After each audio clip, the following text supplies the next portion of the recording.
All right. Thank you. Good afternoon. My name is Salvador Suniaga Hernández. I am from Venezuela. I am a mechanical engineer with 14 years of experience in the industrial sector and an ethnographer of Latin American industry, specializing in software solutions. I currently lead a foundation, the SolidIndustry Foundation, where, among other things, I convert practical experiences and industry insights into academic deliverables and reports for public policy purposes regarding technology, culture, and society. I am also a senior fellow at IFOD, which stands for the AI for Developing Countries Forum. So today I would like to talk about autarchic technologies and their management through mixed method research. Um, First, before discussing autarchic technologies, we must remember what autarky means. We are surely more familiar with concepts like monarchy, oligarchy, and anarchy, among others, and we might assume that autarky has to do with a system of government or a style of governance. In fact, autarky is similar to self-government. The word comes from the Greek autarkeia, and it means self-sufficiency. Autarky is the characteristic of self-sufficiency applied to the context of societies, communities, states, and economic systems. Today, we will also apply it to technologies. So, if we talk about autarkic technologies today, we are talking about self-sufficient technologies that seems to be self-direct with their own agenda. Artificial intelligence agents fall into this category, but so can decentralized cryptocurrency networks that operate under automatic protocols without the need for a central authority. We may wonder why we give these technologies the name autarchic rather than simply classifying them as automatic or autonomous. Well, the decision to call them autarkic comes from a Venezuelan philosopher of technology, Ernesto Maiz Vallenilla, who wrote an essay titled Esbozo de una crítica de la razón técnica, in English, Outline of a Critique of Technical Reason. In this essay, Maiz Vallenilla, inspired by Immanuel Kant, deconstructs contemporary technical rationality into its basic categories. These categories, in addition to space and time, are totality, finality, perfection, automaticity, functionality, and autarky. So autarky is described here as a characteristic of the immanent dynamic of the technical process, implying that the development of technologies doesn't simply depend on external and random circumstances, but is subject to the self-deployment of the technology itself and the needs it creates. That is, technology has autonomy and self-regulate to increase its functional perfection without depending of the environment or human beings. Furthermore, autarky is beyond the category of automaticity, which doesn't imply simple mechanical repeatability or maybe recursivity, but an agency directed towards the perfectibility of the technical system. We then observe two major differences, sorry, between automatic or autonomous technologies and autarkic ones, which can be summarized first in their capacity for self-deployment and reproduction, for one hand, and second, in their own agency. This second point is the most important because it highlights that the discussion or analysis is political in nature. Artificial intelligence agents, although born from technological development, are also political entities because in their self-deployment and self-development, they escape the intention originally conceived in their programming. That is a That is why a word like autarky, with a strong political charge, is more suitable for classifying these artificial intelligence agents instead of merely considering them automatic or autonomous. So the political dimension of these developments is so real that a few days ago at IFOD, we were discussing the challenges regarding identity, responsibility, and governance of artificial intelligence. Therefore, if the discussion about AI is both technical and political, we must closely analyze the role within software companies that synthesizes this double burden, and that role is the product manager. The product manager is the person with the greatest technopolitical burden in a software company. If we analyze it carefully, we will see that this has always been the case.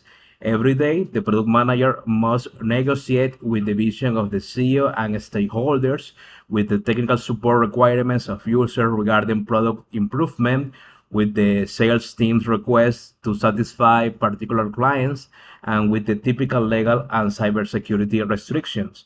They must navigate all these priorities and make decisions as informedly as possible using data for which they need the accompaniment or guidance of UX research. Let's talk a little bit about the true role of the user research in the company, who ideally should be the product manager's compass.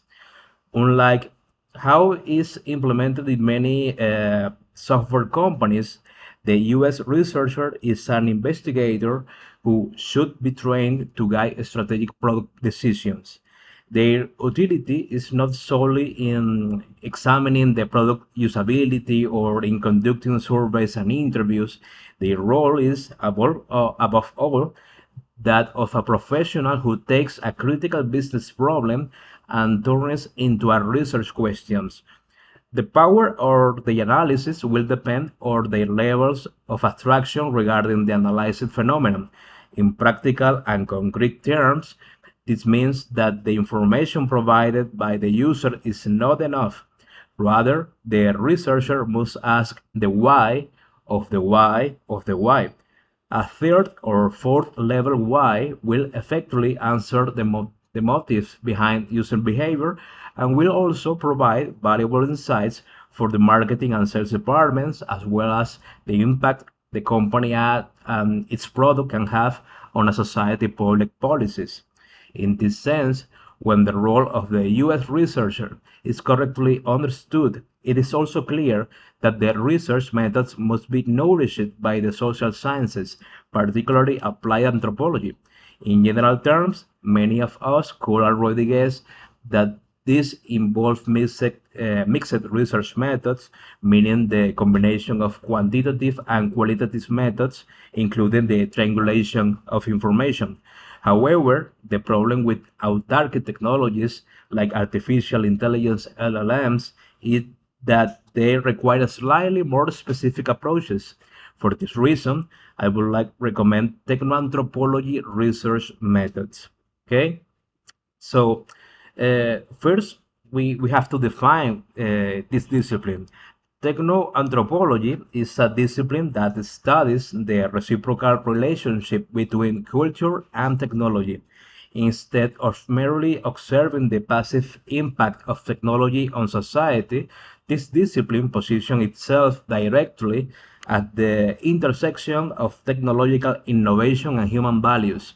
Its main objective is to close the communication gap between technical developers, such as engineers or programmers, and end users, ensuring that technological design is ethical and socially responsible. To achieve this, the discipline has had to reformulate traditional social sciences methods to apply them to environments where the digital and physical blend. Let's briefly discuss its main research methods. The first method is the ethnography of laboratories and sociotechnical spaces. Unlike classical anthropologists who travels to remote communities, the techno-anthropologists immerse themselves in centers of technological production. artificial intelligence laboratories, hospital implementing robotics, or as in my case, software solution companies in the industrial sector. Then, through participant observation and in-depth interviews or semi-structural interviews, the researcher documents how engineers make design decisions and what cultural biases are inadvertently coded into new technological tools. A second very interesting method is controversy mapping based on actor network theory. This methodology assumes that technology is a non-human actor that exerts active influence on society. It is exactly what we need to better understand an autarchic technology. Researchers map complex networks to understand how human algorithm, legal regulation, and machines interact. Faced with a socio-technical controversy, such as the implementation of algorithmic systems in a country law, the anthropologist systematically tracks all involved actors, visualizing tension and power relations. Another popular method is participatory design and co-creation. Here, we use interactive workshops, prototyping, and co-design sessions to actually integrate citizens, patients, or workers into the early phases of technological development. Here, the researchers act as an expert facilitator who translates everyday social needs into concrete technical specifications. Fourthly, or in the fourth place, digital ethnography and data infrastructure analysis are also employed. This method investigates virtual ecosystems, analyzes how identities and behavioral norms are constructed on digital platforms. It uses dense qualitative analysis, like fig data, we know that as a fig data, to contextualize and humanize large volumes of quantitative information that we know as big data. On the other hand, although unusual, we can also take advantage of the great benefits provided by autoethnography as a research method. Though I must warn that this depends heavily on the researcher's profile. While traditional ethnography implies that the researcher observes and interviews external participants to understand their behaviors and needs, autoethnography consists of the researcher studying themselves deeply and rigorously to obtain a richer understanding of the problem and potential solutions. From a methodological point of view, autoethnography grants broader and more prolonged access to the phenomenon under study, not limited to specific field sessions. Furthermore, the researcher is more motivated and interested when investigating their own experience, which facilitates a freer and deeper exploration, allowing them to capture details that a fixed protocol will not consider. So autoethnography is a valuable tool for product development, especially when the researcher identifies with the target audience. In my case, my first formal qualitative research was through autoethnography, collecting cultural impressions of the Peruvian industry over a span of 7 years. Okay, so returning to the particularities of artificial intelligence agents as examples of autarchic technologies, we already know that their main features are the agency and self development. It would be best to have a protocol to manage their digital identity and how the accountability for their possible consequences is distributed.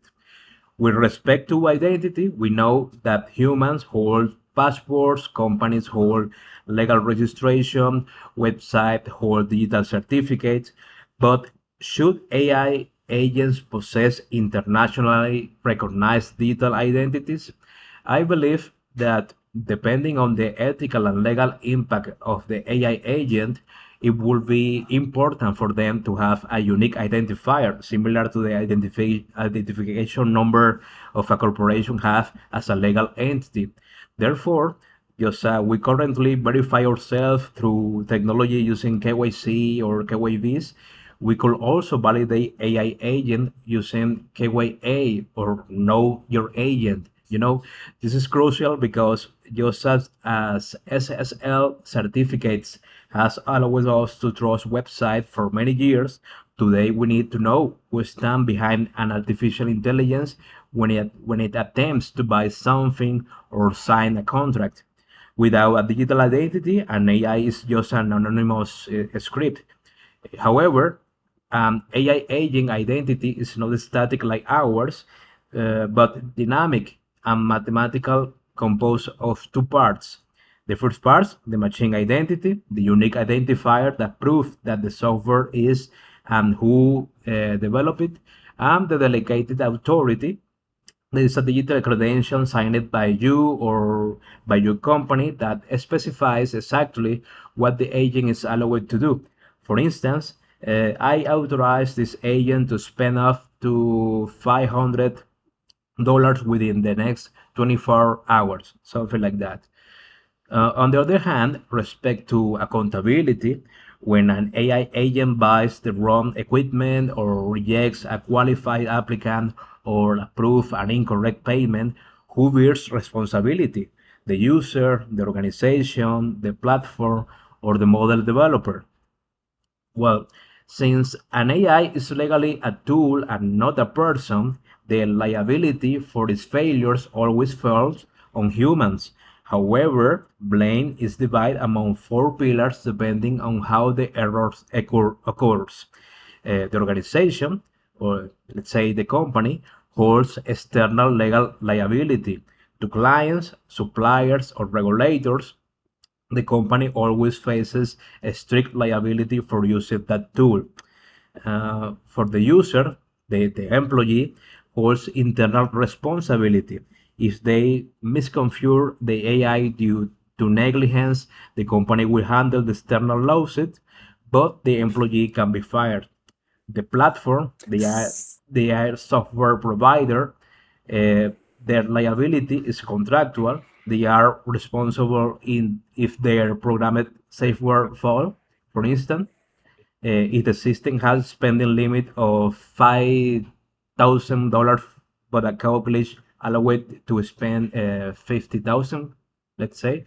The model developer, the LLM creators like OpenAI, they are almost never liable on their terms of service, protect them unless the base model violates safety laws or copyrights.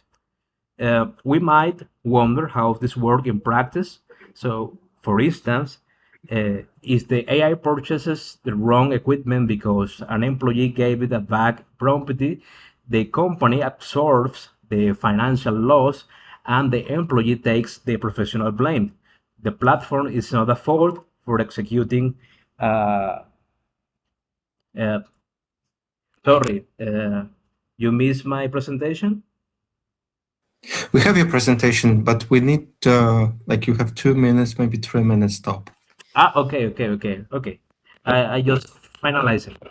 Um, just note that the impact that the researcher will have in the resolution of these controversies goes beyond the understanding of the user of the software.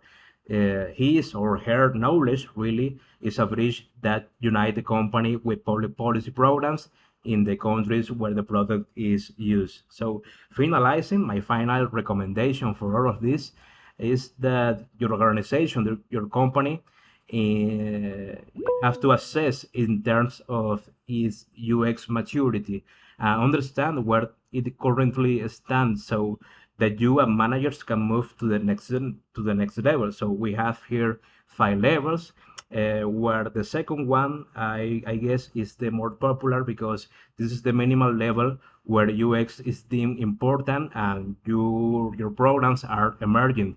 I mean, organization are at this stage, and this is where you might start hiring a UX designer, work with an outside consulting firm, or conduct basic usability testing. So of course we have the level 3, level 4, um, And the final level is what you see at companies like Apple, for instance, where everyone is thinking about UX. There is no hostility. There is no question like, who are you? What do you do? Why are you doing this? Where are you wasting your time? Instead, the mindset is, let's bring the UX team and let's have them engage from the very beginning of the design of the or the developing of the product. You see this in organization like a high level of maturity. This is all. Thank you. Thank you. I see Ella has a question. Yes, Salvador, I have question from the other side. So my question is about the intro to your presentation, because it was something about terminology and the origins of the word. Yes, Yeah. and so so my question is, and I hope that you will able to provide me the answer. Are there any local norms or tradition, despite this terminology, in implemented or included into Venezuela AI governance? Something like, we have, for example, the Arabic word mizan, yes, which means balance, and it is implemented in GCC AI governance solutions like Doha, Qatar 2030, 2040. So can you see anything rooted in your tradition which have any impact on AI governance in Venezuela? Well, that's a very interesting question. Thanks, Ella. You see, right now, we are trying in Venezuela to gather to promote our tradition of philosophy of technology or philosophy of techniques. So we are seeing that from the midterms of the 20th century, we have some thinkers and philosophers that try to continue the German tradition of philosophy, like this Ernesto Maiz Vallenilla, that was one of the main or the principal philosopher of technology here in Venezuela. We see his work as a continuous of the Heidegger, and maybe Husserl philosophy of technology. So when you see his style, he tries to look a little bit or use a little bit some techniques or methods or thinking or philosophy tradition from, let's say, the Immanuel Kant critique of reason, of course, or from Heidegger, vision of technology from the 20th century, the end of metaphysics. So yes, we try to address the very concept of autarky that he developed so through his philosophy to make some kind of a local connection with our local or regional public policies. So this approach of naming autarchic technologies instead autonomous or simply automatic tries to address the very political charge that this concept has, and we try to address Okay, for that way. thank you, Salvador. Thank you very much, because there are other questions, and yes, so this is enough for me. Thank you. Thank you, I think we have Ella. a question for Piotr Szymanec, if you could. Right, Piotr? Thank you so much. I have more a remark than a question, but I try to be very brief. So from the legal point, I would say my remark is about this autarky of AI tools. So from the legal point of view, it is quite imaginable to grant legal personality to some AI tool or AI, I don't know what.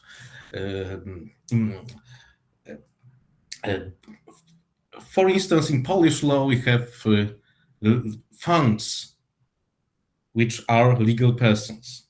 Of course, these funds are only sets of rights and obligations, nothing more. But they are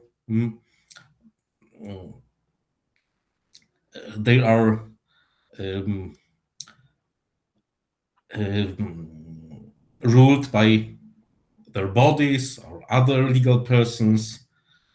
Of For course. instance, in social insurance, there are some funds which are legal persons. But to grant legal personality to some AI tool, we have to extract, in legal sense, this legal tool from the entire